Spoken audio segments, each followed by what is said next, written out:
After the January 6th committee voted to subpoena the former president and the entanglement with Texas Attorney General Ken Paxton, we got a lot of questions about what a subpoena is and what are they used for.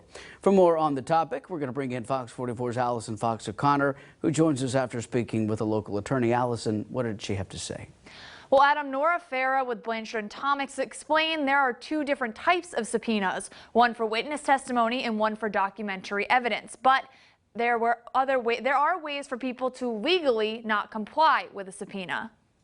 If you are served with a subpoena and you do not want to comply with it, it's also possible to have a subpoena quashed. That's what Texans saw happen after someone tried to serve a subpoena to the state attorney general Ken Paxton at the end of September. Subpoenas are used in legal cases to bring either witnesses or evidentiary documentation into the case by one party. But what if someone doesn't want to comply? Is there a legal way out? If someone who's being subpoenaed doesn't feel that the information is, should be released, that the person asking for it is not entitled to the information, there are court procedures where an attorney can appear on your behalf and request that that subpoena be quashed or just negated, basically. When it comes to filing for a subpoena, it does not take a judge to sign off, as it is typically coming from one of the two parties in a case. But if a party wishes to quash a subpoena, the decision goes to the judge to decide if the person or evidence being subpoenaed should appear in the court or not. At that point, typically,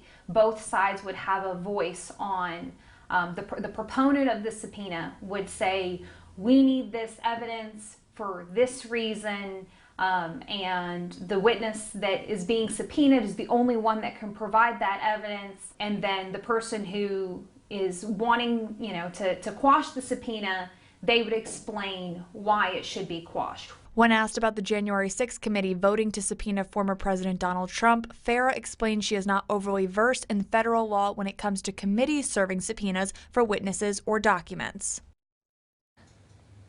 Farah ended by saying that if you are ever subpoenaed for a legal matter, you can always reach out to your attorney or the attorney that issued the subpoena for clearer information on what they're looking for. In the studio, I'm Allison Fox O'Connor, Fox 44 News.